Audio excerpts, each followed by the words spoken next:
Окей, всем привет. Это подкаст про еду и историю. Называется «Съедобная история Казахстана». Как еда влияет на нашу идентичность. И вот я лично считаю, что рассказывая о том, что мы едим, мы показываем, кто мы есть.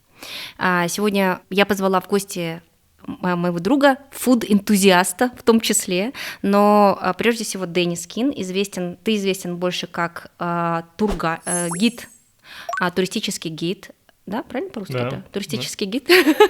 Обычно просто гид говорят, да. Гид. Да. И, как ты сам пишешь, американский алматинец, который прожил в Казахстане уже больше 11 лет, да, и ты в свое время даже вел шоу на телевидении про Казахстан, у тебя очень сейчас обширная практика туристическая, ты не только пешком ходишь, но и ты уже вывозишь людей в другие страны региона, ты преподаешь казахский язык в университете Калифорнии в Лос-Анджелесе. В общем, самый большой патриот, наверное, иностранец, которого я знаю. И ты в основном проводишь время в Алмате, правильно? Ну, в Казахстане. И ты, наверное, один из немногих людей, которых я знаю, кто побывал во всех регионах Казахстана. Почти везде. Почти везде, да. То есть от запада до востока, от севера до юга, вот по диагонали и еще. Ну, Актубе, ждите меня, я там еще не был. Ты что? Ну вот. Туда тоже. Да. Сегодня мы сделаем такой эксперимент, потому что Денис комфортнее говорит на английском, поэтому я буду задавать вопросы или комментировать на русском, Денис будет говорить на английском языке, или мы будем переключаться, но, надеюсь, при помощи субтитров эти переходы будут незаметны. Шала, Агушинша. Я думаю, что для Казахстана это нормально. Абсолютно, да. Для Казахстана, тем более для третьего поколения казахстанцев, которые уже, вернее, для того поколения казахстанцев, которые выросли как трилингвы, да, то есть трехязычные. В частности, вот за камерой у нас стоит Мария, которая говорит свободно на 3 языках тоже. Продолжая, давай начнем с самого начала. То есть very odd question, очень странный вопрос. Если бы ты был едой, какой бы едой ты был? That reminds me of when I was a kid, the only thing I ever ate was macaroni, was pasta. And my mom used to say, if you eat too much pasta, you'll wake up in the morning and you'll just be a big noodle. Кстати, вот знаешь, я просто какое-то время тоже жила в Штатах, и я, если честно, не понимала, какой это большой пласт, наверное, идентичности для американцев, вот это макароны с пастой, называется macaroni and cheese. Mac and cheese. Mac and cheese, да, и он во всех видах, то есть от каких-то сухих порошков до того, что люди изощряются и кладут в это блюдо несколько видов сыров, и потом запекают, а потом еще что-то делают в несколько приходов. Почему mac and cheese? Americans love dough and cheese in any form, but I think the biggest thing is that do you know what Kraft mac and cheese is, where it comes in a box? So it's just that very quick kind of fast food consumer product. I came from a family of 5 kids, and so if my mom was thinking, how am I going to feed all these people, she would just dump in 2 boxes of mac and cheese, and that was dinner. Слушай, может быть, это потому что действительно был вот момент индустриализации, когда было важнее эффективность и скорость, да, чем там какой-то крафт. Но, окей, mac and cheese. Я, честно говоря, другого... можно было... И у меня было между пиццей, mac and cheese, что-то такое. Когда ты приехал 11 лет назад в Казахстан, что тебя поразило больше всего? Я хочу тебя немножко навести, может быть, что-то связанное с едой, или в целом. То есть какие-то любые 3 инсайта, которые тебя поразили. Well, because I've been living here for 11 years, but I came here for the first time almost 20 years ago. When I was 17 years old, I came on an exchange program. And that was one of the first times I ever was abroad at all. It was one of the first times I ever lived abroad for a long period.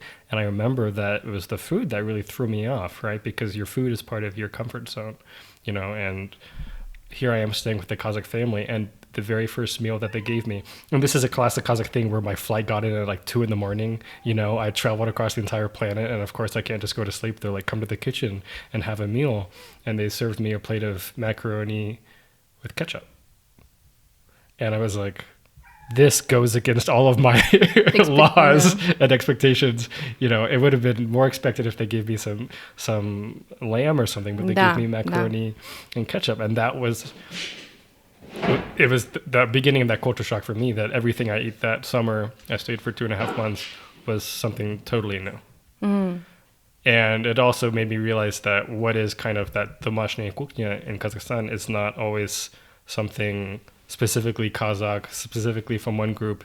It's just whatever people can put together at that moment, at that time, what is best for that. And maybe they thought that I would like Да, мне кажется, что они старались. Может, они гуглили, что там американцы едят, они такие, макароны и кетчуп. Мне кажется, они старались тебе угодить.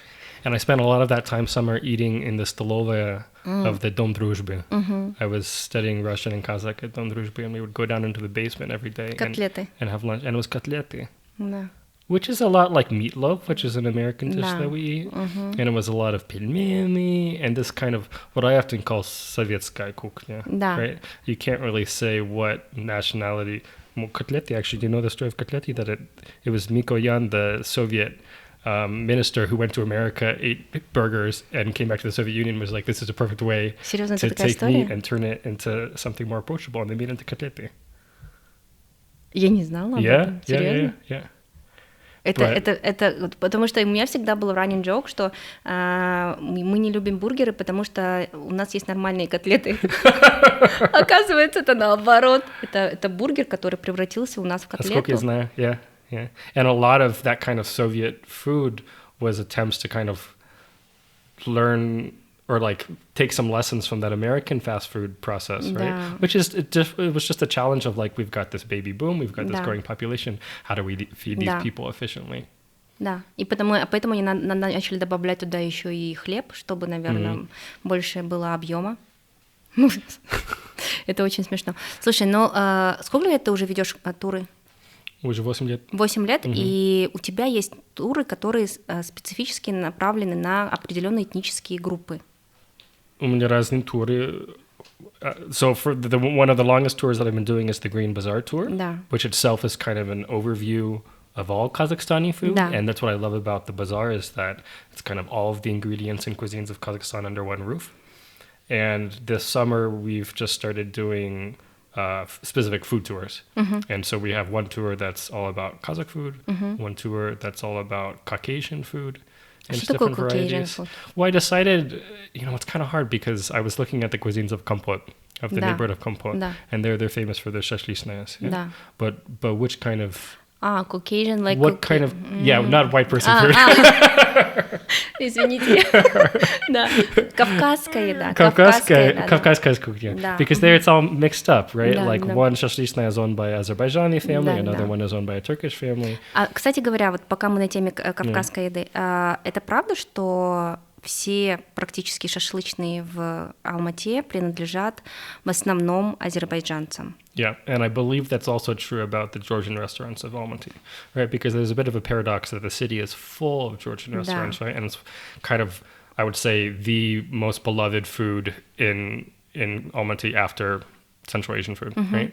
But there's not that many Georgians here. So who's opening up the Georgian restaurants? Well, there's a very large local community of Azerbaijanis, of Hiska Turks, Messetian Turks, Kurds, right, other Caucasian people, where they more or less share a lot of the same culinary traditions. Да. But they brand it as Georgian because I think it's just more familiar for people. Да, или сейчас модно, да, наверное, потому что... Вот смотри, у тебя, получается, есть зеленый базар, а потом... Какой еще? Kazakh food tour. А куда ты водишь казахский? So for that one, I wanted to try to show different sides of Kazakh cuisine. So we started the Green Bazaar because you can kind of see everything firsthand. You can see the Kwaidang Basa, the sheep heads. You can see the Kazi making station, right? You kind of understand it at this like level of ingredients. And then we go to try what is my favorite barsak, which is from Kise at Platforma. They make the big, fresh, fluffy barsak. С дыркой большой внутри, да. And then there's like a fast food concept called barsak, or not barsak, bardak, which I think is really interesting. So like taking traditional Kazakh food and trying to experiment it with a little bit. and then going to Tara, which is a fantastic Kazakh-style coffee shop to finish with some Kazakh-style tea. Это все в один день? It's all in one day. Yeah. А вы как-то разбиваете? То есть тут мы завтракаем, тут мы обедаем или... No, not really like that, but it's more just... То есть вы едите 4 часа подряд или как? Yeah, and it's funny because this is always a challenge with food tours is people want to try everything, but you have to be strategic not to start with too many barsak, otherwise you're not going to make it to the next place, right? Слушай, но получается, что... Ну, я знаю, что есть направление в туризме, которое называется фуд-туризм, да? Yeah. И сейчас получается, что оно приходит в наш регион, люди приезжают, потому что они хотят попробовать то, что никогда раньше не пробовали. Недавно приезжал очень известный фуд-блогер, как его зовут? Sunny. Sunny, From да. the Best Ever Food Review Show. Да, у него там, не знаю, там 500 000 подписчиков, может быть, больше, да? И ты его возил... куда-то в другое место совершенно. We went to Baraholka for one thing. Да. Yeah, because the theme of the episode was about Uyghur food. And I really liked when they first came to me, they said, look, we want to do this episode. And we want to talk about Uyghur food, but we want to use that as an opportunity to talk about the Uyghur people and about the situation of what's happening with Uyghurs in China.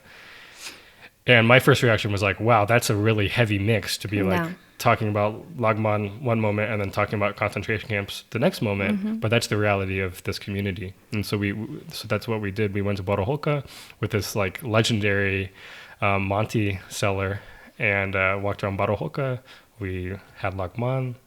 We had milk lungs. Да, я видела этот эпизод. Which is a really, really interesting Uyghur dish. Что это? Давай объясним про... легкие, которые наполняются молоком, то есть там это символизм какой-то или это вкус?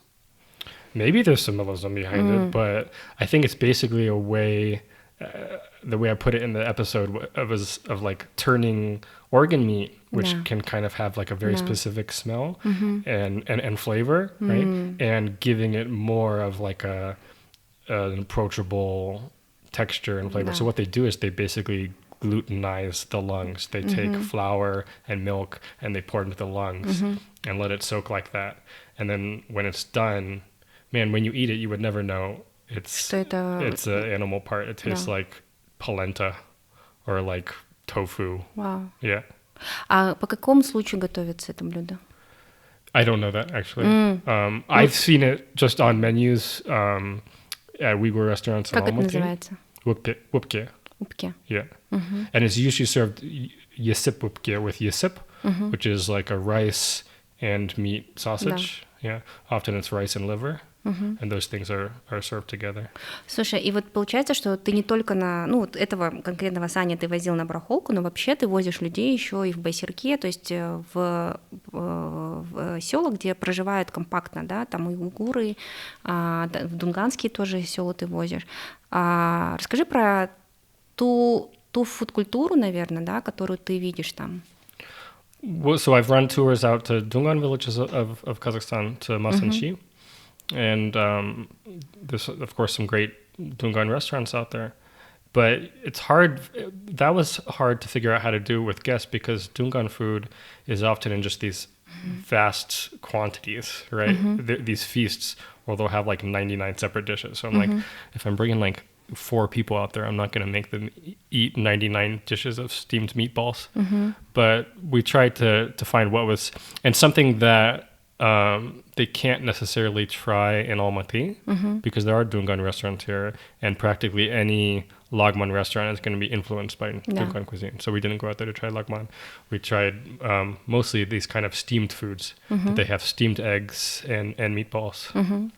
Слушай, ну вот если мы сейчас перепрыгнем, вот мы только что говорили про mac and cheese, да, твой первый опыт и самое любимое блюдо, и сейчас в лагман. То есть если бы я сейчас тебя спросила mac and cheese или лагман, что бы ты выбрал? Well, mac and cheese, because look, whatever you grow up with is your comfort food. Да. You know. But when I spend time in the States and I'm gone for a few months at a time and I fly back to Almaty, that's the first dish I go and get is lagman. So that's kind of my Kazakh comfort food. Да. But my American comfort food is always going to be the priority. И у меня есть 2 вопроса в связи с дунганской уйгурской культурой, фуд-культурой. Почему это лагман, и есть дунганская лапша? Это одно и то же?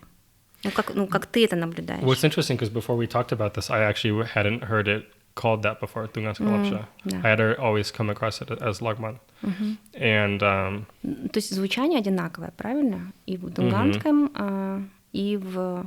well, in Dungan, which is like a Chinese dialect, right? It's like la mian, which is the handful of noodles, and lagman is like the Turkified version of that. So you could say lagman is kind of the Uyghur word.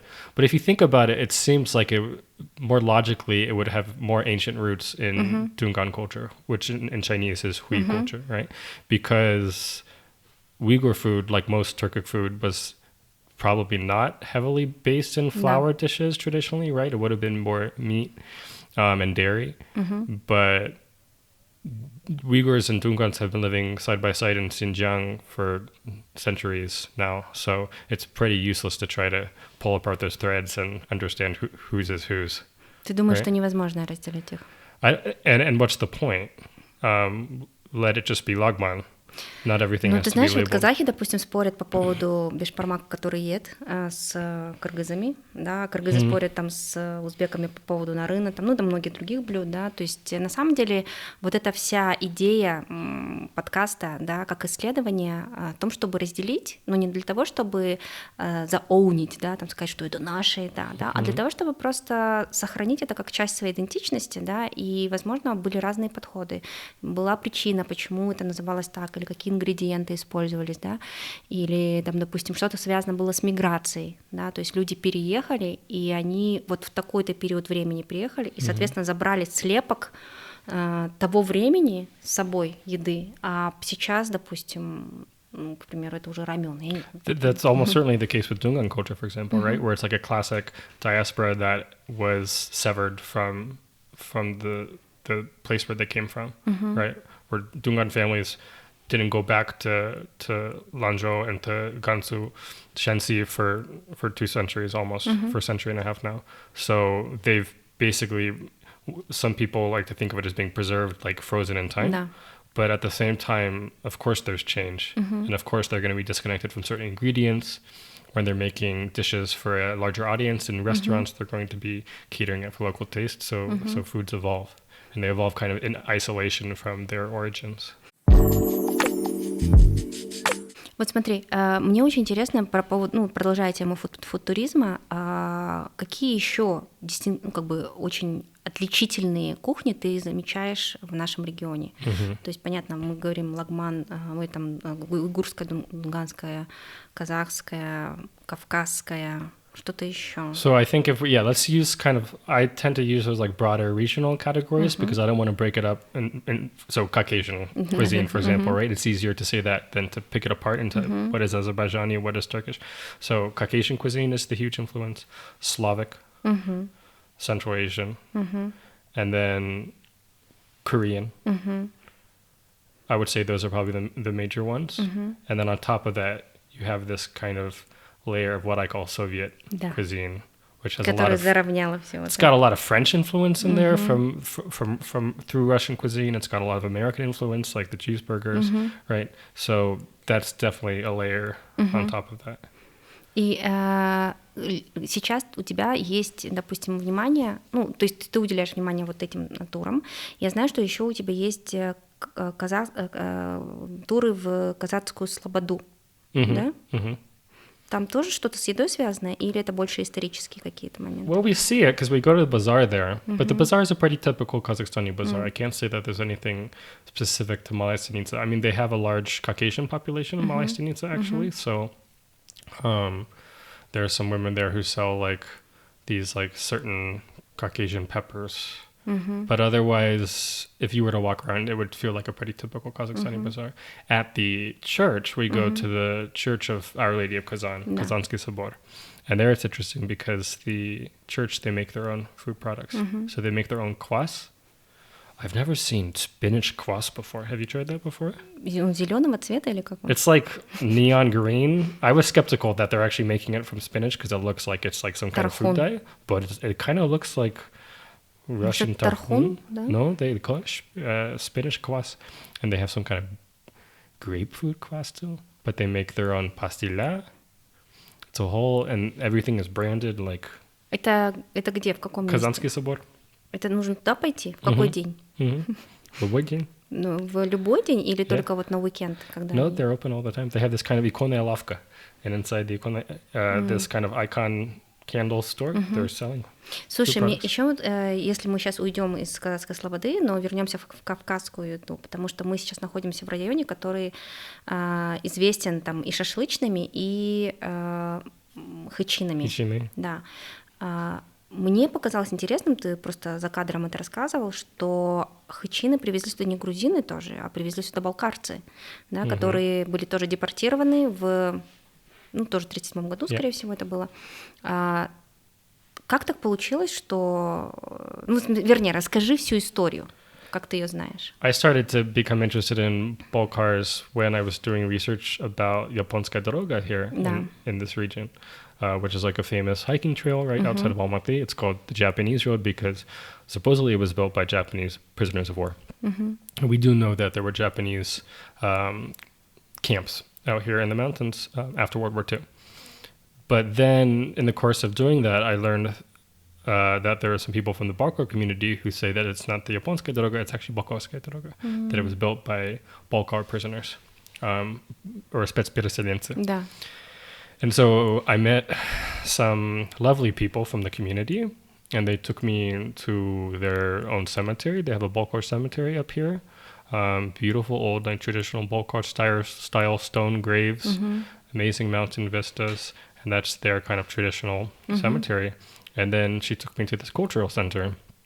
It's a Karachay Balkar cultural center. And we had hichini. And they said, this is our national dish. And I had this kind of light bulb moment that like, whoa, wait a second. Да. At every shashlishnaya in Almaty, we have hichini. But if you go to shashlishnayas elsewhere in Central Asia, they don't serve it with hichini. It's very much this very specific Balkar contribution to the local cuisine. Right? You don't go to and get shashlik without getting at least one hichini, sirem, sprinze. Всегда, да. So it's become part of the cuisine of Almarasan. It's become part of the cuisine of Almaty. But they're incredibly proud of it because for them, they use this phrase, it's my nacionalное блюдо. And it's our national dish. Слушай, я хочу вернуться к моменту про японскую дорогу. Я на самом деле первый раз от тебя слышу вот эту версию, которую на самом деле, скорее всего, документально очень сложно будет восстановить. То есть, если существуют какие-то архивные материалы, которые бы подтвердили это, да, то есть было бы очень интересно это увидеть, но и сам факт того, что почему это называется японская дорога, когда на самом деле построили ее депортированные балкарцы. Well, up here there's this whole, why is there the road in the first place? It's because they were building this kind of cascade of hydroelectric dams, right? And that started, actually, I'm pretty sure we have documentation that it started earlier, shortly after the Balkars were resettled here.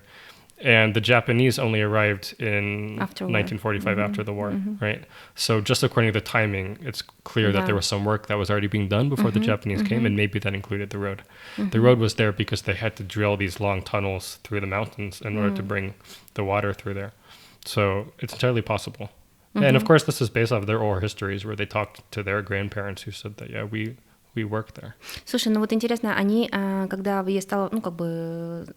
закончились ограничения по выезду, там разрушился Советский Союз, уехали ли я не знаю, насколько ты знаешь, уехали ли не обратно, либо они остались? I think a lot of people went back, but I think that in the Caucasus, oftentimes the situation is that their villages were given away to other people, and there were a lot of cases I heard from Chechen English families where they were allowed to go back in shortly after Stalin's death, I believe in 1956, a lot of Caucasian people were allowed to return, and they went back and there was somebody living in their homes. So they said, okay, I guess we'll go back to Kazakhstan. And then you have a phenomenon which I think is quite popular in generations that trace their roots back to those spetsperselenцы, is that for them, their children were born here and their grandchildren were born here, and you have generations that identify as Kazakhstanis and don't necessarily have that same emotional pull back to the homeland. И вот на этом моменте хотелось бы, конечно, все равно затронуть тему Казахстан и казахстанцы, да, и насколько мы мультиэтничная, многонациональная, в кавычках, да, страна, потому что я знаю, что у тебя есть свой взгляд на это, и как ты считаешь, во-первых, должны мы называться? То есть понятно, что сейчас в официальной повестке есть два варианта, да, то есть это казахи, что мы все казахи, или мы все казахстанцы. Это один момент. А во-вторых, почему ты считаешь, что разделение на национальности и этносы, оно может быть, я не знаю, поляризующим, да, или какая-то точка зрения на это? I mean, I think it's totally natural for people to have a self-identity that's around like a smaller kinship-based ethnicity, and for Kazakhs, Kazakh as a nationality is a kinship-based identity. It says that we all have one common ancestor, Alasha. We all come from. We can trace our shijere back to certain tribes. Those tribes are all part of Juz, and those Juz are all part of one common identity. So it's a identity that comes from blood, right? Whereas like as an American, I can move to Kazakhstan. I can live here for years and years and years, but my blood will never be Kazakh. So to me, I personally wouldn't feel comfortable claiming that, even though by marriage I'm Kubala, but I'm not Kazakh and I never will be. But Kazakhstani is the word I would use for that more civic identity. And I think those can be side by side. You can be a Kazakh and be proud of your ancestors, of the Batirs and holy men in your lineages, of your nomadic past, right? And you can also be Kazakhstani and be proud of your fellow countrymen and of your country's accomplishments, and you can have that civic identity. But I think that civic identity is still quite weak here because the Kazakhstan itself is very young, and it takes a long time for those identities to develop. Вот слушай, как ты думаешь, когда мы говорим про еду как один из факторов, который влияет на определение этой идентичности,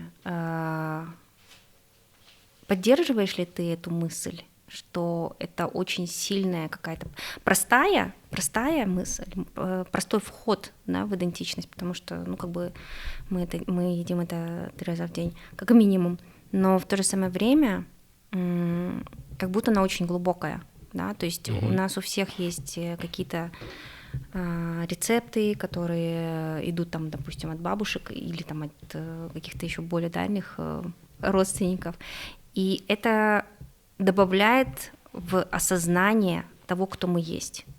Вот. В то же самое время есть вот эта советская еда, которая сравнивает, или опыт, который нас сравнивает. Есть казахская еда, которая тоже, то есть, ну, как бы мы все, да, едим казахскую еду, готовим ее там и так далее. То есть как если в твоей голове есть картина вот этой food map, да, или условно, если бы это было ДНК, да, состоящее из еды, как бы ты его представил? I think the best laboratory to try to understand that is to look at Kazakhstani diasporas abroad, because it's when you're removed from the homeland that identity somehow kind of crystallizes into something, and you're kind of reckoning more with what that identity means. Here, people don't walk around thinking, oh, what does it mean for me today to be Kazakhstani, right? Because you're surrounded by other Kazakhstanis and you're kind of in your own, right, broth. Yeah. But then when friends of mine move to California, then it's apparent to them every day that I'm different than these people. And it's that difference that kind of sets apart their identity. And people feel this desire to preserve it. Especially when you have children, right? Because you're thinking about, I want my kids to be able to maintain this identity too. But these kids are going to American schools, they're eating American food, and so preserving that tradition, that identity becomes very strong. So what do I see that people in those diaspora communities actually emphasize? It's food, it's language, and it's traditions and holidays, right? So I have friends, my best friends back in California are Greeks. I mean, their parents were born in Greece and immigrated to the United States. And if you were to meet them, you'd think they're just, everyday Americans. But there are things that are very important to them. It's speaking Greek with each other and with their family. It's cooking Greek food at home. And it's celebrating Greek holidays. In almost every other way, they're Americans. But it's those things that really link them to that identity. And with Kazakhstanis too. So I have Kazakhstani friends in California. And by the way, regardless of whether I've got Korean Kazakhstani friends, Russian Kazakhstani friends, Kazakh Kazakhstani friends, for all of us, that food, cooking plov, cooking besh, and coming together over those meals is what kind of preserves those identities, which is incredibly important for people. Ну, кстати, ты сразу ответил на вопрос по поводу того, что казахстанская еда — это какая еда, да? То есть это только ли национальная, ну, в смысле, еда казахов, либо это вся остальная, которая хычины, плов, борщи там и прочие вещи. I think probably people just don't use that word. I mean, I don't think like my friend Dasha is going to make a meal and be like, today I'm cooking Kazakhstani food. I think she would probably just say svaya. You know, it's just our food, right? It's just, it belongs to us and it doesn't need a label, but this is what we eat and this is what we're used to. Ну, это очень интересно. Вот вы сейчас, у тебя, получается, тоже жена из Казахстана, казашка. Что вы готовите дома? You know, we rarely, it's interesting, cook Kazakh food. And I'm trying to think about why. Mac and cheese? I cook pasta. Yeah, I cook mac and cheese. I think we cook a lot of like, there's a certain kind of like домашняя кухня that people prepare in Kazakhstan that it's hard for me to put a label on it, where it's like fried potatoes and like just like stir fries, right? Vegetables and potatoes, or it's like baked chicken, you know? Every Kazakh family bakes chicken, but whose dish is that? Советский. It's, I guess, Soviet, yeah.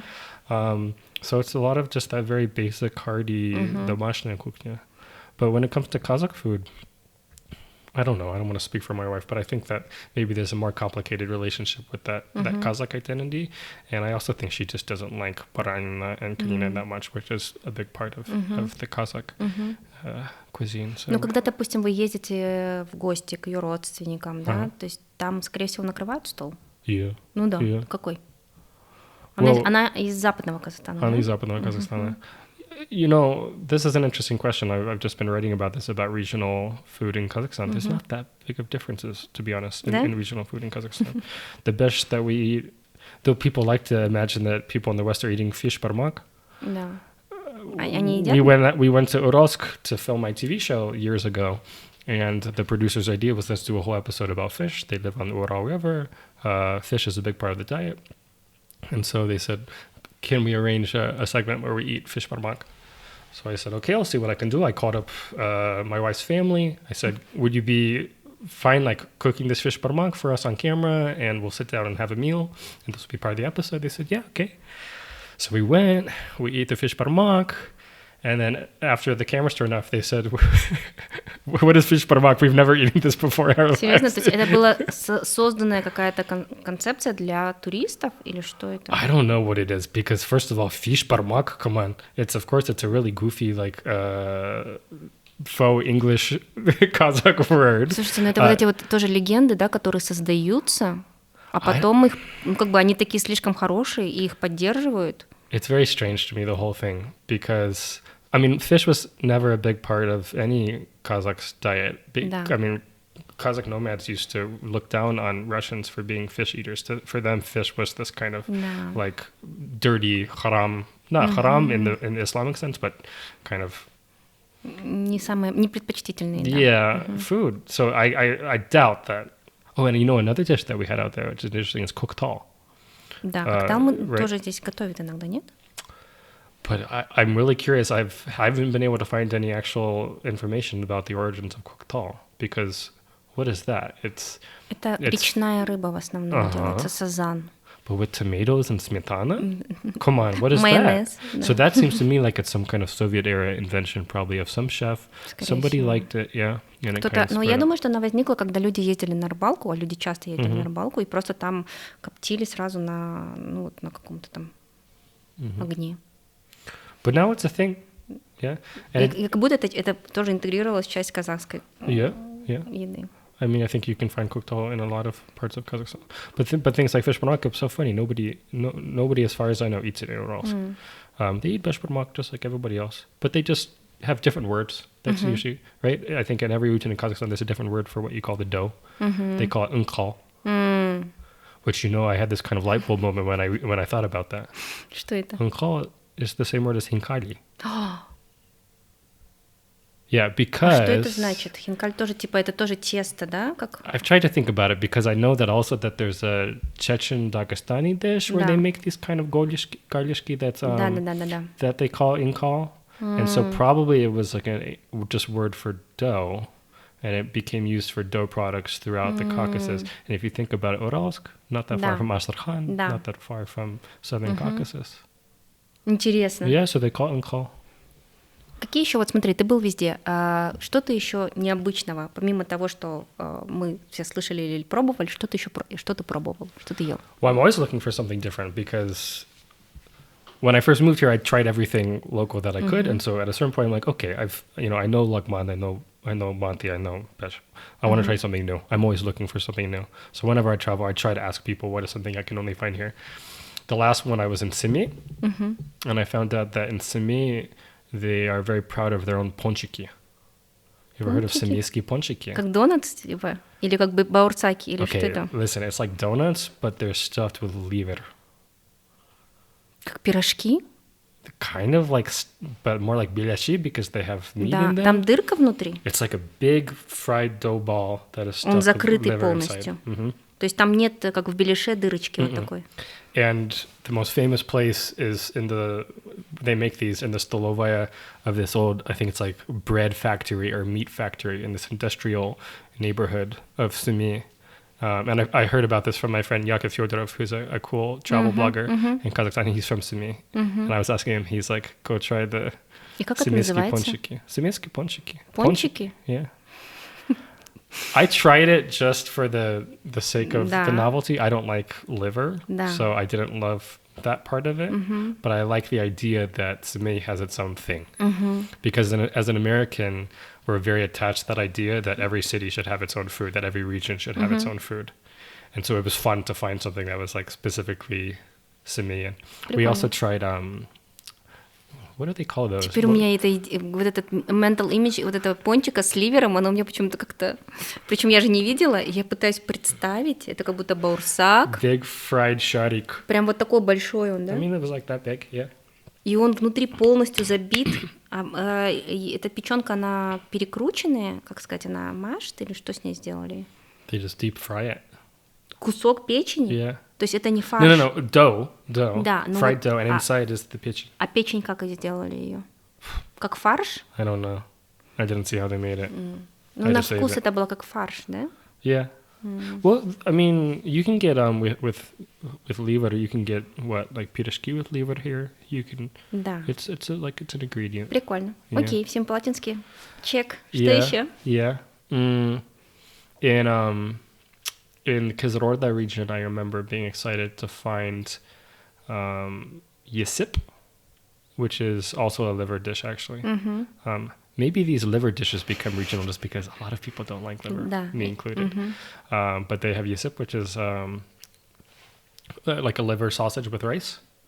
And that's probably like there's an overlap there with Uzbek cuisine. It's a common ingredient in Uzbek cuisine.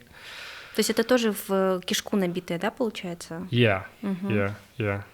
So yeah, Uzbek Uyghur cuisine has the same thing. Это как кровяная колбаса получается, да? То есть там... No, because blood is usually not found in Muslim cuisines because blood is haram. So it's not blood sausage. Интересно. То есть она не жирная?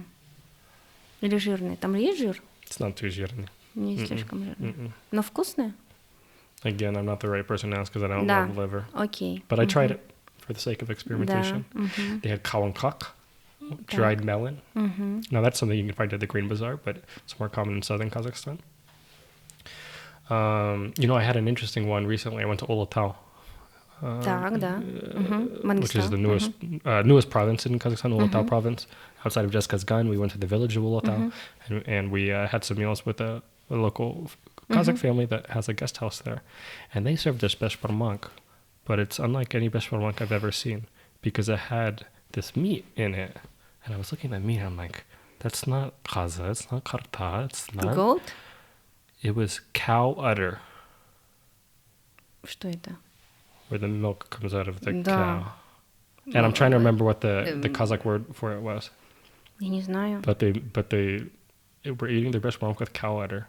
Вау. Yeah, and it was really good, really tender. Ну, это примерно, знаешь, как уйгурское легкое, набитое молоком, только тут уже прям вымя, оно уже с молоком. I guess so.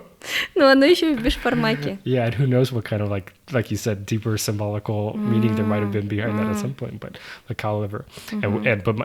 So that was great, but my favorite thing there was bal kaimak. Да. Now, почему там? Bal kaimak is an interesting thing because that same word is used for a bunch of different things in Kazakhstan. Да, кстати, давай вот, мне интересно, как ты интерпретируешь bal kaimak? I don't know. I don't know what to do with that because I'll tell you about 3 different bal kaimaks. And the first one that I came across is what they sell at the Green Bazaar. It's where they literally take bal, honey, and they mix it with idimshik, with what I call cheese curds, right? So it's like honey cheese curd ball. The weird thing is I've not really seen that much outside of the Green Bazaar. So there's some kind of bal kaimak Мне innovator. кажется, это что-то вроде фишбармака, только когда они сказали, что люди начали спрашивать bal kaimak, да? Потому что у меня... Ну, хорошо, давай продолжим, и я тебе потом скажу свою теорию. Sounds like an interesting one. So that's the first one. Let's call it Green Bazaar bal kaimak. The second one is what I encountered in Mangostal and Aktao, and in Januzin. I saw this at the bazaar. They call bal kaimak what I would call kind of like a fudge, like this like thick cream that they make from camel's milk. А, да? Yeah. И они это называют bal kaimak только именно из верблюжьего молока. I think you can make it from different kinds of milk, but the one that we encountered at the bazaar was made from camel's milk.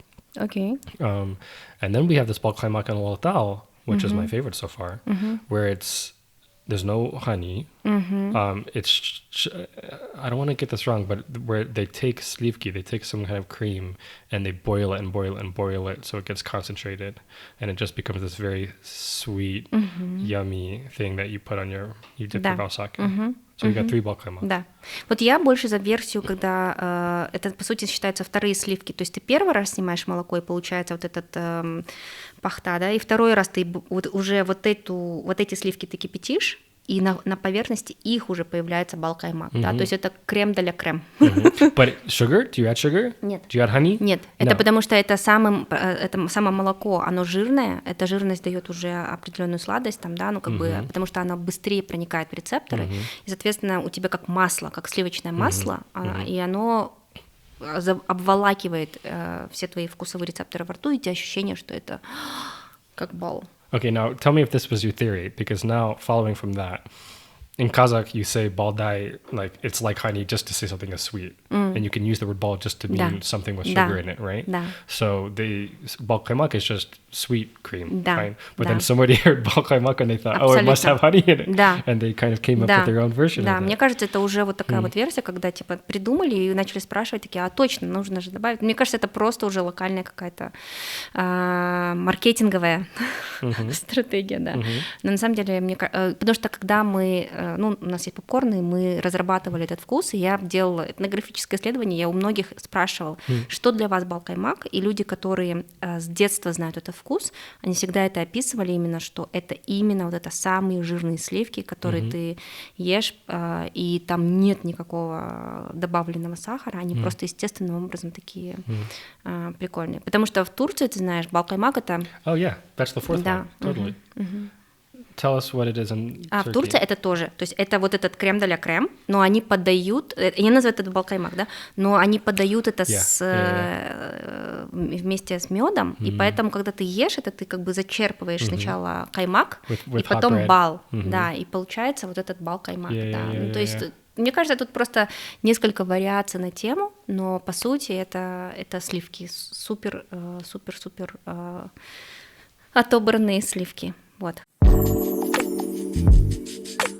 Возвращаясь к вопросу переселений, да, ну, как бы, там же было несколько волн переселений, да, то есть были естественные переселения, да, там дунгани, кто еще, которые переселились там 17-18 век, уйгуры, ну, первая волна уйгур, кто еще? Well, are we including like Slavs? Да, немцы в том числе, да, то есть это потом уже была волна депортации там и так далее.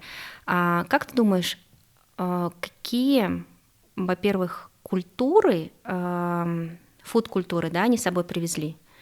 Потому что, допустим, для того, чтобы делать лагман, нужна пшеница, да? Или для того, чтобы делать плов, нужен рис. Или когда корейцы приехали, начали что-то еще делать, да? То есть как на твой взгляд, если ты вообще думал об этом, менялось, может быть, сельское хозяйство там, да, или практики, которые они применяли, агро, или там, мы не знаю, другие. If we're talking about that first wave.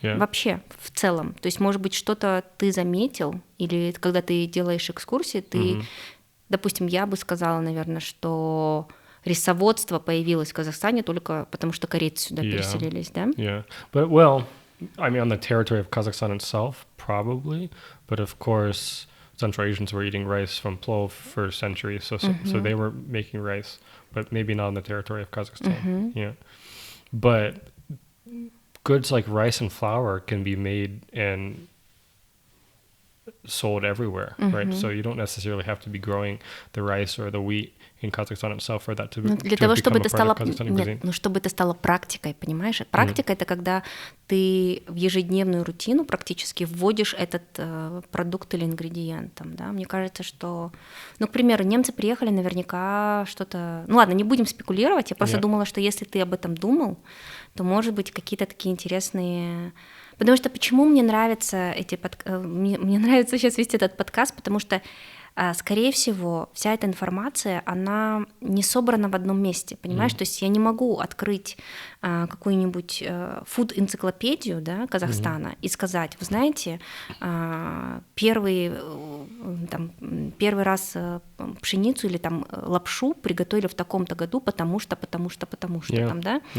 Или там плов, или там, я не знаю, кукси, какие-то там салаты. Вот вся эта карта, мне кажется, она еще yet to be created, да, то есть ее еще нужно создать, и поэтому вот в том числе документирование опыта, да, который мы все делим, но в то же самое время и не делим, да, а мне кажется очень интересным и важным, потому что это помогает нам понимать наши корни, да, и осознавать тем, как это все эволюционировало, потому что даже условно фишбармак или балкаймак, или еще что-то такое, да, то есть как на самом деле, то есть где, я не говорю, что нет права на модернизацию, но вот видеть эту эволюцию, видеть адаптацию, да, вот этих блюд, и мне кажется, с этим мы можем отслеживать какие-то интересные социально-экономические, да, изменения.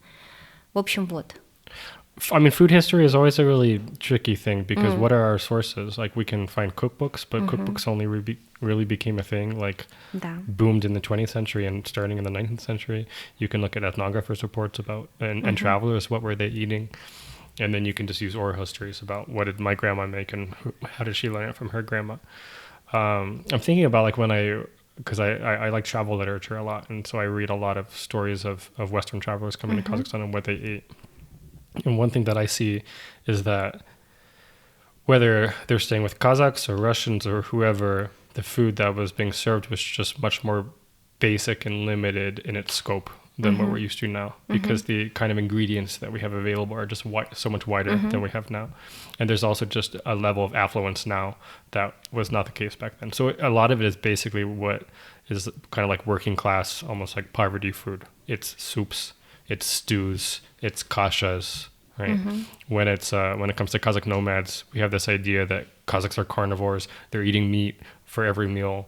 But when you look at ethnographic records, meat was a delicacy for special occasions, right? For us, праздники. For konaka, for some special occasion. But it was dairy products and gruels like kuzhe, basically, that were eaten for daily meals, and ethnographers constantly are amazed at that they were surviving entirely off of dairy, more or less, that it was the basis of their diet. У тебя есть непереносимость лактозы? So I have a funny story about this, actually. We're going to test my hypothesis with your audience here.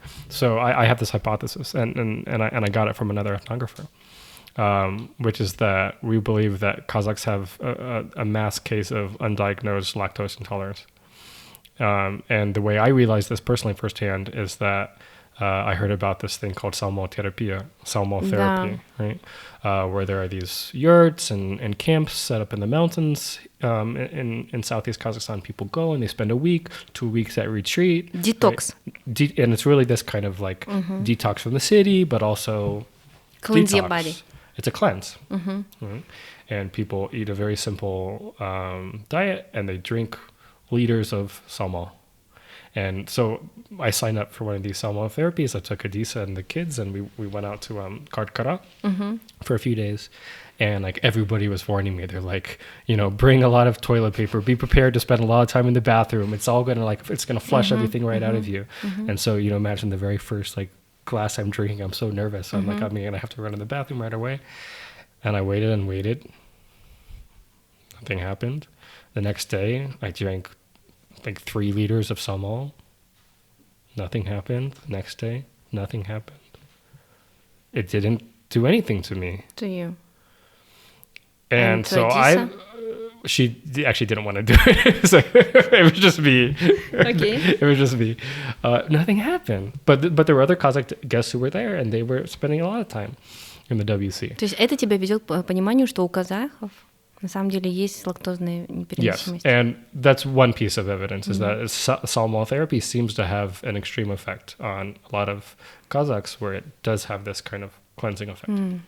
Second piece of evidence is if you look at how a lot of dairy products are consumed by Kazakhs, it's not in a fresh form.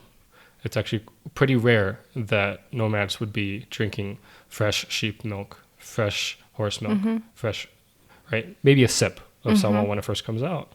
But what do they prefer to do? Ferment it.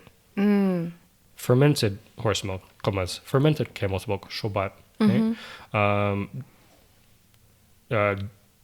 Caramelize it and dry it, like with iremshik, with kurt. Right? So there's some kind of processing, and what that processing is doing is it's lowering the lactase content. Fermentation is where the bacteria are eating the lactase. When you make iremshik, you're boiling a lot of that lactase off, and so that makes it more amenable to their GI systems. Окей, у тебя сейчас 2 факта подтверждающих. Есть третий? The third is that if you look worldwide, East Asian populations are famous for being lactose intolerant. Like cheese is hard to find in a lot of East Asian countries. It's not a big part of their diet. Asian Americans are famous for this, is that they don't consume dairy well. And so it's possible that that's a larger Asian phenomenon. In fact, lactose tolerance in general extreme lactose tolerance is concentrated in European populations. So it seems very likely to me.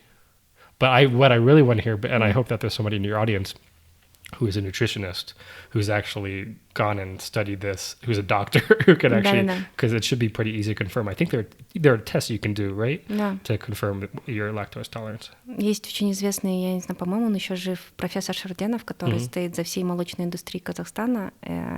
И это 3 поколения врачей. То есть он врач, и он нутрициолог, и он основал даже, был сооснователем нескольких молочных компаний здесь, что-то вроде Фудмастера там, или какой-то другой компании. Вот. У него сын Алмаз Шарденов, и 3-е поколение, они сейчас живут в Штатах, там молодые, но будет интересно ему задать этот вопрос, потому что я уверена, что он скажет, что это фейк, потому что иначе бы он не поддерживал, наверное, так сильно молочную цель. Либо он продукт советской системы, который нужно было, чтобы потребление молока. Well, it's obviously, but then going against this, you would say that milk has become a big part of people's diets. People have cereal, people drink milk in their coffee. But it's a known fact that if you consume milk repeatedly, you can overcome your lactose intolerance. So maybe it's the case that kids are given milk, and at first they're having these adverse reactions, and then maybe they build up a tolerance to that. Слушай, мне кажется, что это интересная тема, потому что на самом деле это же очень сильно, то есть вся эта тема того, что что мы едим, не только влияет не только на нашу идентичность, но напрямую влияет на наше состояние нашего здоровья, да, потому что условно, чем более эндемичная еда тому месту, где ты родился, то есть то, что ты ел, твои предки ели, то есть вот это вот твой микробиом складывался там, не знаю, с поколения в поколение, то есть чем больше ты ешь той еды, тем более спокойнее ты себя чувствуешь и здоровее там, да, то есть условно, когда ты сдаешь ДНК-тест, можно попросить сделать тебе анализ на ту еду, на диет, да, на диету, которую тебе предлагает, ну, более, как сказать, наиболее подходящая, спасибо, наиболее подходящая. И вот, допустим, корейцам, когда ты задаешь этот тест, они говорят, вам подходит средиземноморская диета. Я говорю, это не средиземноморская, это дальневосточная диета, наверное. То есть это тоже рыба и овощи, да, к примеру. То есть, скорее всего, у меня есть сравнительная непереносимость глютена, да, то есть понятно, что вот этот блоутинг, все такое там и так далее. При этом я могу рис есть каждый день, и вообще я чувствую себя прекрасно. Ну, то есть я к тому, что это на самом деле нужно смотреть, скорее всего, в разрезе ДНК, в разрезе поколений с точки зрения переносимости лактозы, вот этих всех вещей. И на самом деле это тоже влияет на понимание, кто ты есть и что тебе есть или не есть. That's probably part of it, this genetic component, right? But I think sometimes that's kind of overplayed. Like, you know, I remember my son, who's half Kazakh, born in America, and we brought him back to Kazakhstan for the first time, and we sat down for a meal of beshormak, and he goes straight for the kazi and starts eating. And my Khairanta was like, hey, well, look, of course, Kazakh basago. And I'm like, can there really be like a gene for liking horse sausage? Maybe not. Ну, это всегда вопрос, понимаешь, nature-nurture, да, то есть это больше того, что, ну, с точки зрения еды, мне кажется, что, ну, вот есть популярные сейчас исследования, книги, которые вот, говорят, называются там, как это, микробиом... About your gut biome. Да, gut biome, что это твой второй мозг, что на самом деле делает очень много решений за нас, что крейвинги, которые у нас возникают, когда мы хотим какую-то еду, они возникают отсюда, да, там и так далее, то есть, и что к тому, что ты ешь, нужно относиться максимально с вниманием, потому что ты кормишь все эти colonies of bacteria, которые на самом деле влияют на твой mental health, в том числе, на твое ментальное здоровье в том числе. Поэтому с точки зрения того, что тебе показано, скорее всего, это ДНК-based, да, но то, что в чем ты вырос, да, то есть вот эта culture, там, mac and cheese там, и так далее, может быть, оно для тебя не полезно, может, у тебя действительно там лактозная непереносимость и вообще глютен, ну, хотя глютен, может быть, тебе и показан. То есть я к тому, что, скорее всего, это всегда комбинация двух вещей, потому что, допустим, мой отец, он генетически, я тоже давала его тест, генетически 100% кореец, но его мачеха, да, она была украинка, и он вырос на борщах, варениках, пампушках там и так далее, и сейчас его comfort food, как для тебя mac and cheese, для него это булочка и компот, или кисель даже, да, то есть поэтому он, да, культурно он привык там с моей мамой есть корейскую еду, но это не его комфортная еда, да, то есть его комфортная еда — это все равно украинская еда, да. И мне кажется, это вот интересный тоже момент, когда ты, это как, знаешь, в психологии, когда ты встречаешься немножко с собой, да, через сессии, то есть ты начинаешь себя осознавать, и что влияет на вот эту идентичность твою, а еда — это самый простой выбор, да, который мы делаем, и как делать эти выборы, мне кажется, это всегда так увлекательно. I think some of it, like you're saying, is going to be nature and some of it's going to be nurture. So yeah, maybe some of it is going to be DNA, some of it is going to be your gut biome. And I think you like inherit that from your mother, right? From when you're in the womb. But then there are things that are just cultural, meaning it's things that you learn from your sreda. And one example I was thinking of is like hot drinks versus cold drinks, right? So Americans are always whining about how it's hard to find cold drinks in Kazakhstan or in Central Asia, right? Because there's kind of a taboo against cold. There's a fear of cold making you sick. Though people eat ice cream in the wintertime, so it's a bit... Слушай, нет, мне кажется, если честно, горячая холодная еда здесь, в Казахстане, или вообще в центральном регионе, просто потому что, ну, представь, откуда бы здесь был лед. То есть лед — это индустриализация, понимаешь? Лед — это все принесли напитки, газированные напитки, производители газированных напитков. Казахстане этой культуры не, ну, как бы ее как таковой не было. Более того, была культура и есть культура горячих напитков в виде чая, потому что они лучше регулируют твою температуру тела в горячую погоду. Поэтому, мне кажется, это не только связано с тем, что вот эта советская мания «укутывайте детей, там, и горло будет болеть там, и так далее», это в принципе обосновано экономическим развитием того, что у нас не было компании Coca-Cola, которая говорила... No, I think we're brainwashed by generations of watching Coke commercials where everything's like ice cold. Because right when they show our bottles of Coke, you can tell it's ice cold. It's covered in like this. Whereas when they show it here, it's not. Or with like ice cold beer, like for us, a beer has to be ice cold to be enjoyable. But it's because we've seen commercials of like frozen Budweisers for like generations. Now with hot drinks, what I've come to think is that, you know, why do people rightly believe that tea is better for cooling you off in a hot climate?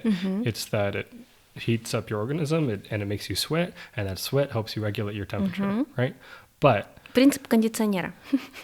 And you can explain that to somebody from a Western culture, but that isn't going to make them want to drink it and sweat because we have a cultural disgust of sweating. Why do we use, you know, deodorants? Because it grosses, like I feel gross when I'm sweaty. Whereas like maybe someone who doesn't have that aversion, they can feel sweaty and they're like, oh, this is so nice. I'm not as hot anymore. Right? But we've come to be disgusted by sweat. So the idea of being hot, like on a hot summer day of drinking tea will literally gross out Western tourists, you know, and we have to try to find them some iced tea instead. Да, и мне кажется, что вот разговор, в частности, про то, как мы едим, и я повторяюсь, но это мне каждый раз я получаю от этого какого-то удовольствия, когда мы разделяем, да, какие-то навязанные или пришедшие понятия, в частности, лед там или еще что-то, да, от того, что на самом деле не типично для нас там, да, или для этого региона, и понимаем, что it's okay. Да, то есть это не потому, что это какая-то стигма или восприятие, а потому что это просто более привычно, да, и традиционно для региона. Короче, вот ради таких, наверное, маленьких или больших открытий, собственно, мне интересно. Что ты думаешь про эволюцию казахской культуры застолий? Well, one thing, like my first reaction is to find it a little bit cringe because it seems like it's a legacy of Soviet thinking, which is that Kazakh culture needs to evolve, which suggests that it's primitive and it's backwards, and it needs to evolve to this higher level, which is implicitly Russian, European, Western, right? So it's this idea that, oh, this Kazakh food is too basic on its own, we need to bring it along these kind of steps of progress, which I think is... Это ты сейчас говоришь именно про модернизацию каких-то блюд? Ну, допустим, я была в ауле, в новом ресторане, да? Ну, в сравнительно новом ресторане, и они подают бешбармак, очень похожий на рамен. Ты заметил? То есть там такой брос, вот этот бульон какой-то, он уже spiced up, да? То есть как они подают там козы уже, вот какая-то она вот такая... сосиска нарезанная там, да, то есть чуть ли яйца не хватало, только единственное. А так она очень похожа была по вкусу, по консистенции, по подаче на рамен. И с одной стороны, ну как бы это было вкусно, это было красиво. То есть единственное, можно ли говорить, что это бешбармак, ну, ед там, да, не знаю. Ну, ты думаешь, что это... Well, so that's my first reaction is to kind of be turned off by that idea of evolving, but the second reaction is, but everything does evolve. Да. And maybe evolve is the wrong word because it suggests this kind of upward progress from something bad to good or something undesirable to desirable. But everything changes. And if a culture doesn't change and if dishes don't change, then it's calcified. It's just museumified. And that's what happened a lot with Kazakh culture, where it wasn't allowed to grow. It wasn't allowed to experiment. And so we have to welcome that people are trying to do new things with it. And so with this kind of neo-nomad, neo-Kazakh cuisine that we see, I think we see kind of two different factors. You have this interest in experimenting, in adding new flavors, new ingredients to it, but then you also have this movement to revive old dishes, right? And there are many, many Kazakh dishes that were widespread, that were lost in the course of the traumas of the 20th century, right? Like what? So, like a lot of meat-based dishes, right, where they're taking What is the one where they take? They made this on the food show, Sunday show, where they take intestines and they kind of Я не знаю, как называется. They weave the intestines into these amazing creations, or taking stomachs and using stomachs as a vessel for cooking. A lot of that was lost, right? And ethnographers are trying to replace this, and there's restaurants where they're trying to kind of reintroduce these old Kazakh dishes. So there's this kind of Kazakh revival cuisine, and then there's this kind of neo-Kazakh cuisine. But all of it comes with... All of it's in the market now because the audience has changed, because there is a market for that. I think for a long time it was hard to find Kazakh restaurants in Kazakhstan because people presumed that there wasn't a market for it, that Kazakhs presumed were eating Слушай, Kazakh food. Мне кажется, до сих пор мало казахских ресторанов. But if you it would be interesting to look. If you were to compare the number of Kazakh restaurants in Almaty right now with the number that were here 10 years ago. Однозначно, оно увеличилось, да. Yo, when I moved here and when I came here in 2005, and I asked... That's what I was going to say. I asked, I spent all summer eating at the Stolovaya, and I was like, are we going to go to a Kazakh restaurant anytime? And they took me to Kazan. No, it was the only place. And then later there was Yeruluk. There was like a couple, right? But even, when I moved here 10 years ago, there were maybe like 3, 4 Kazakh restaurants. And now there's at least a couple dozen. They're everywhere. And I think that points to the fact that people have realized that there is a market for that. And it's obviously connected to this larger kind of moment of cultural revival that we see in Kazakhstan. Я больше жду ревайвала, знаешь, потому что я вижу, что казахская кухня и как ее сейчас, с каким вниманием к ней подходят, она однозначно будет и лучше исследована, и будет модернизироваться, да. Я жду ревайвала этнической кухни, да, то есть вот условно, чтобы, к примеру, мы видели, как там уйгурская, корейская кухня, она сейчас немножко естественным образом преображается, потому что есть сильная кей-culture, да, то есть корейская культура, которая сейчас во всем мире там, да, и, соответственно, мы просто это естественным образом, как будто есть вот советские корейцы, как они готовили, вот есть южные корейцы, как они готовили, то есть там это популярность на своем. Но когда я хочу действительно испытать какой-то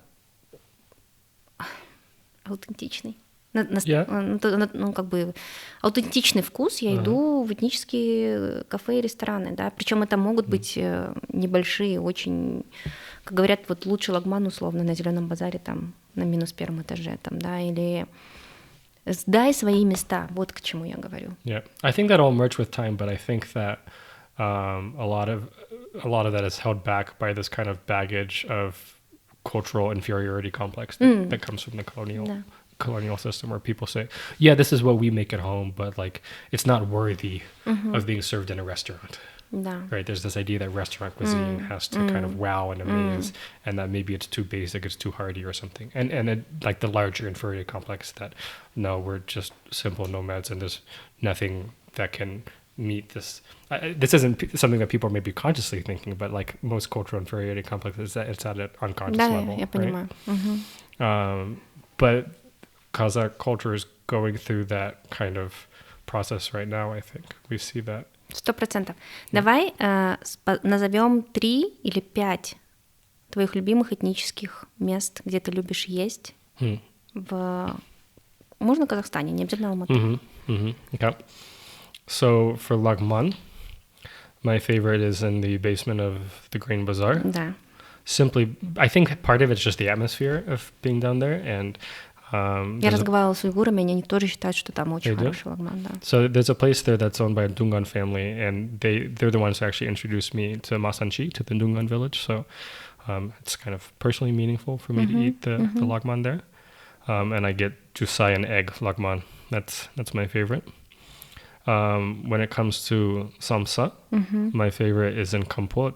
There's a place. It's the small little stall on Bogenbay Batir that sells tandır samsa, and they have kaze samsa, and it's amazing. It's next level. Там внутри? It's like a classic kind of tandır kamsa, very kind of thick samsa, and внутри kaze, but the kaze is kind of chopped up a little bit. Oh, it's like very rich. It's a lot, but it's good. It's really good. Сколы. Besh,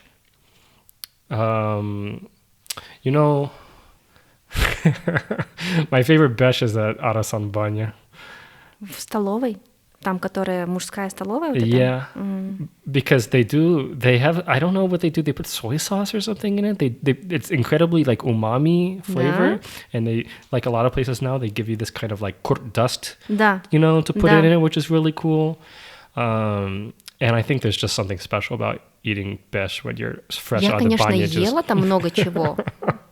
Но я никогда не заказывала там беш. Можно попробовать, да. I've never seen anybody else order it, but I go there with my son, and he calls it Kazakh pasta, and that's our tradition. Is we go to the banya and sit there naked eating Кстати, Kazakh там очень pasta. хорошая, если честно, там очень хорошая столовая вообще. It's very good food. Да. Everything I've tried there is very good. Okay. So that's actually my best spot is inside the banya. What's the next? Плов. Yeah, plov. I'm sorry, Kazakhs. For good plov, you have to go to Uzbekistan. Yeah. Здесь нет хорошего плова. Even the places here that are like more traditional, that try to do kind of more Uzbek style plov. Well, can we just make a distinction here between what I think is kind of Kazakh style plov and what is Uzbek style plov? Давай. Kazakh style plov is cooked in kastruля, yeah, in the kitchen. Yeah, it's usually not long grained rice, right? It's just regular rice, so it's glutinous. It's kind of sticky.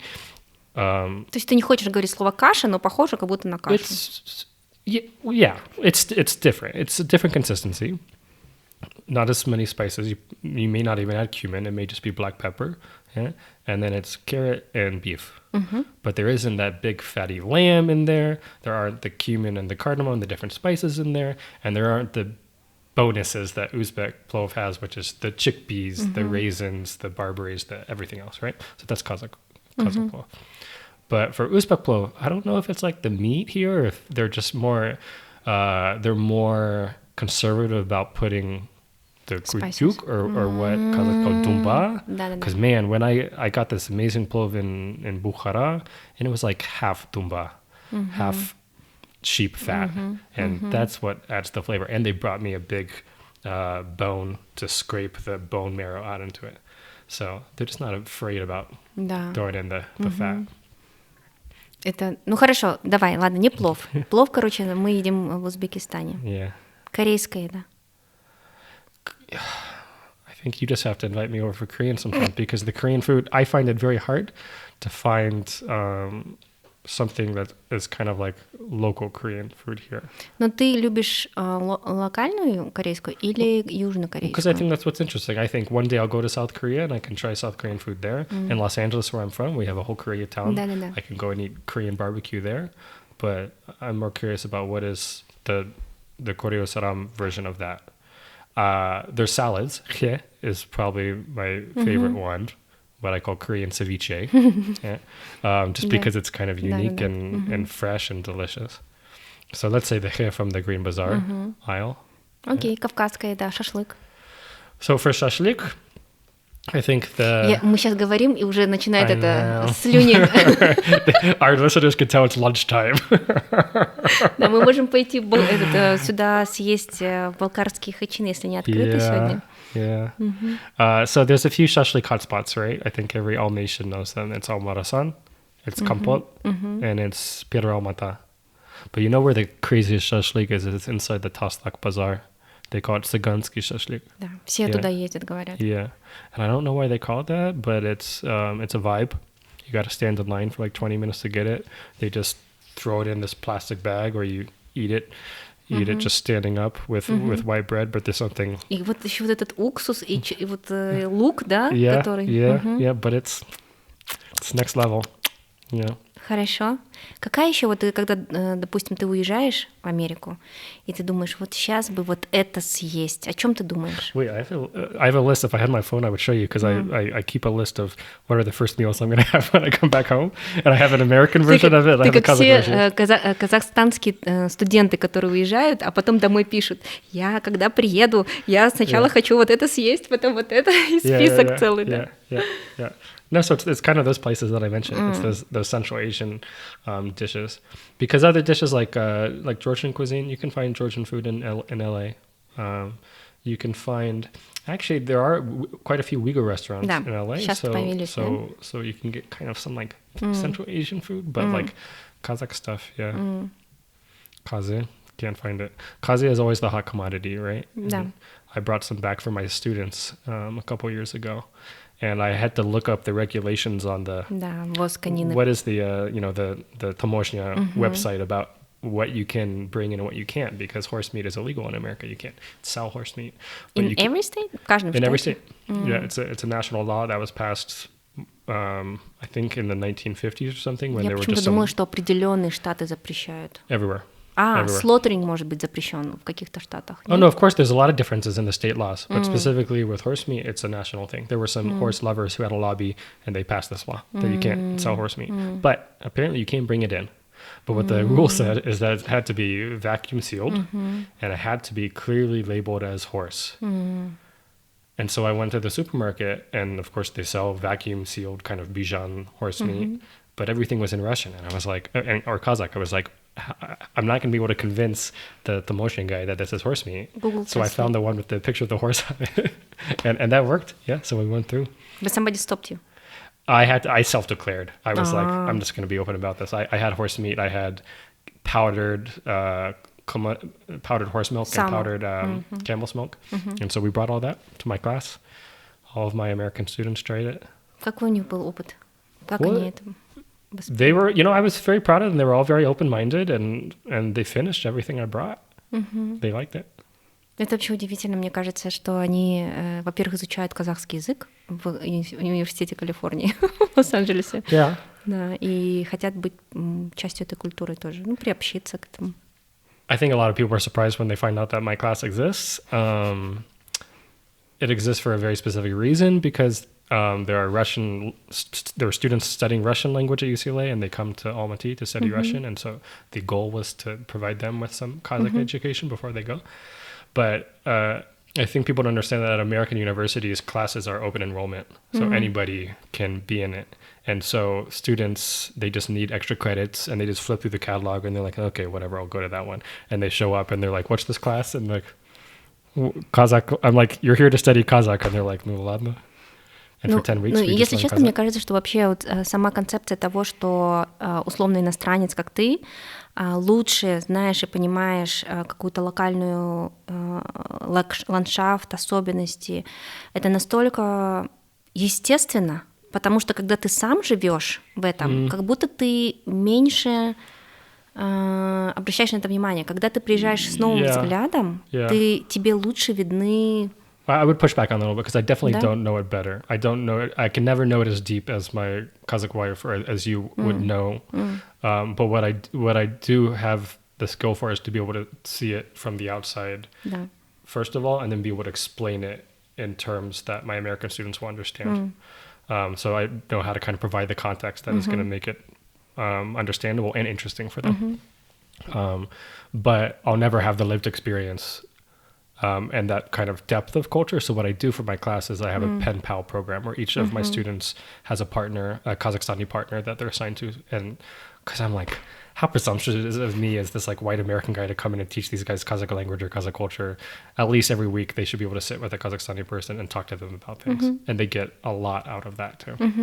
Это очень круто. Слушай, Денис, вообще, я надеюсь, что когда-нибудь мы присоединимся к какому-нибудь твоему фудтуру, я не знаю, Куда ты едешь в следующий раз? I have to think about this, because I just had a request recently for it, and it was for a bunch of it was for local tourists, and I got kind of nervous. I used to get really nervous when I had local tourists on my tours, because I thought, what am I going to tell these people that they don't already know?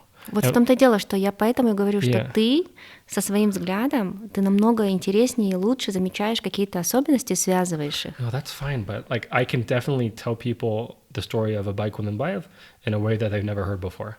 And that's what I think is fun, is to try to find different perspectives on historical figures, or point out things in Almaty architecture that people have never noticed before. Fine. But food is so personal, is so direct that, and in most cases, people have already tried these dishes before. Знаешь, что интересно? Мне кажется, что мы думаем, что люди знают. То есть, допустим, историю с даже корейцами или балкарцами или уйгурами ты думаешь, что люди другого этноса знают эту историю, а они не знают. И мне кажется, вот это была одной из мотиваций моей делать этот проект, потому что мы живем в одном обществе, мы говорим на очень светские темы, мы общаемся в пространстве уже 21 века и объединенные какими-то информационной повесткой, но на самом деле мы, если вот, допустим, у меня есть друзья уйгуры там, или греки, или еще кто-то, да, но если ты спросишь, мы когда-нибудь говорили с ними об истории их семьи, об истории еды, которую они готовят дома, там, да, практически никогда, да, то есть в том числе этот подкаст, мне кажется, это такой классный разговорный, как сказать, элемент для застолья, потому что я буду рада, если люди будут говорить, в следующий раз, когда им подадут хачины, они скажут, а вы знали, что, во-первых, это японская дорога, это балкарцы построили, что это они привезли хачины и внедрили это в нашу культуру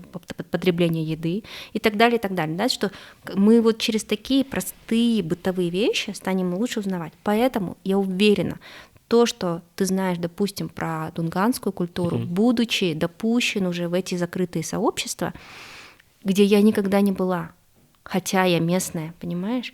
Да, конечно, тут существует, сколько там, 100 тысяч дунган живет на территории Казахстана, но мы не часть этого сообщества. То есть это немножко такой gatekeeping, да? И ты как будто имеешь к этому доступ, и это классно, что ты можешь этим поделиться. Well, I've had an amazing opportunity to be invited into people's homes and to have traditional ethnic foods in those homes, but I think that the way that most people will experience these other cuisines is through dining. Yeah. And I think maybe the reason why you're saying a lot of Kazakhstanis aren't familiar with kind of gastronomic traditions of other Kazakhstanis is that until recently, dining was not the major way that people ate in Kazakhstan. People ate at home, right? And maybe they ate at a stolve. But Americans have been going to restaurants, and we've been eating Mexican food since the 1950s, and so for Americans, Mexican food is very familiar, and we feel like we know the food of our Mexican neighbors. Eating out is just such a bigger phenomenon for us that's what allows us to experience those other cultures. And I think that's probably a matter of time for Kazakhstan too, is that there will be more Bulgar restaurants, there will be more Korean restaurants.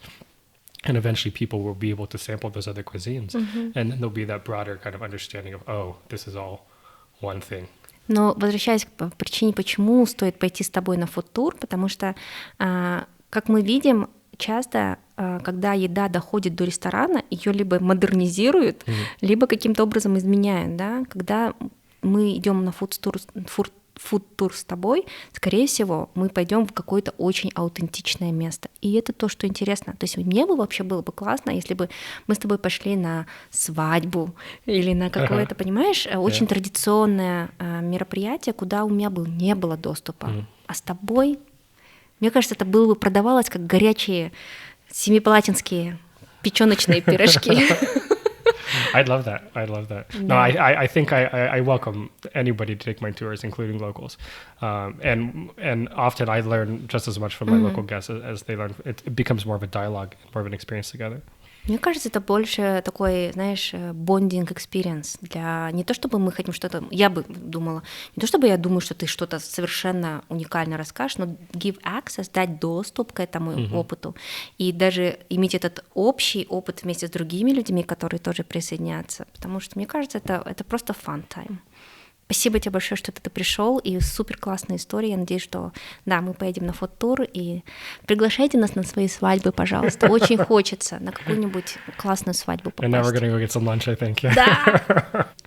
Я, специально поставила эту корзинку полную рахатовских конфеток, потому что я знаю, что ты фанатеешь по рахатовским конфеткам. У тебя даже недавно были какие-то новые аватары, которые сделала Ажара, и мне показалось, они вообще просто очень хорошо отражают наше восприятие эстетики, да, как что для нас красиво и вкусно. Это вот рахатовские конфеты. Слушай, не рачки. Тебе рачки не нравятся? No, I'm saying, what are they? I've never tried them before. Crawfish? Что? Crawfish flavored chocolate? Нет, ты ни разу не пробовал рачки? I don't think so. What are they? Маша, ты пробовала рачки? Конечно. Is this something I suck on or that I bite? You can bite. They're crunchy like that inside. Okay. А? At a certain point, they all start to taste very similar. Да, нет, это из-за вот этой карамели. А вот то, что внутри, вот эта штука, она как халва там. No. Да. You know, I bring tourists to the Rahat store a lot. Да. And I thought I should probably learn what these different flavors are because they always want to know what it is and when I can buy it. So I downloaded the Rahat catalog. It's insane. Сколько у There них? are like 500 different kinds of candies. And I'm like, I have to make flashcards. I'm never going to remember all this. Ужас. Но на самом деле то, что Рахат даже сейчас уже, будучи приобретенным корпорацией Лотто, выпускает советские конфеты. Кстати, раньше это называлось раковые шейки. Знаешь раковые шейки? Раковые шейки это как? Shaky like... Вот эти шейки. Вот это. What is that? Ну, я не знаю почему, но они назывались раковые шейки, потому что, видимо, консистенция вот этой халвы напоминала хрящики, что ли, короче, или что-то. Но из-за, видимо, copyright issues они назвали их рачки теперь. Okay. И это еще более странное название, потому что это конфета, почему она называется рачки, да? Ну ладно. Ну, в общем, Рахат продолжает оставаться нашим флагманом, поставщиком диабета. Okay, this is more my jam. This is more Да? like, if you buy like a box of chocolates in America, Да. it's going to be more stuff like this. Да, I'm into да. it. Мгм. Thank you. Вот, и еще я забыла, кстати, сказать. Я хочу сказать спасибо большое моим друзьям из компании Икигай, которые дали нам этот стол для записи, потому что он очень нам подошел. Ты знаешь Икигай? Женю. Короче, Женя работал всю жизнь системным администратором. Он был компьютерщиком, да, человек, который звонит, говорит, у меня опять не работает, не включается компьютер, и его это задолбало, потому что он всегда любил делать что-то руками. И вот 5 лет назад он ушел со своей работы и стал делать мебель, охренительная, красивая, Да, очень и красиво. очень качественная мебель. Я купила у него вот тот стул, кресло, и они делают это все из цельного куска, вручную все обрабатывают, и это совершенно другой подход, чем массовое производство, даже то, что вы покупаете в Zara, хотя это может выглядеть similar, но я за то, чтобы поддерживать друзей и местных производителей, так что если вам нужна кастомизированная, классная, натуральная мебель, обращайтесь в Икигай.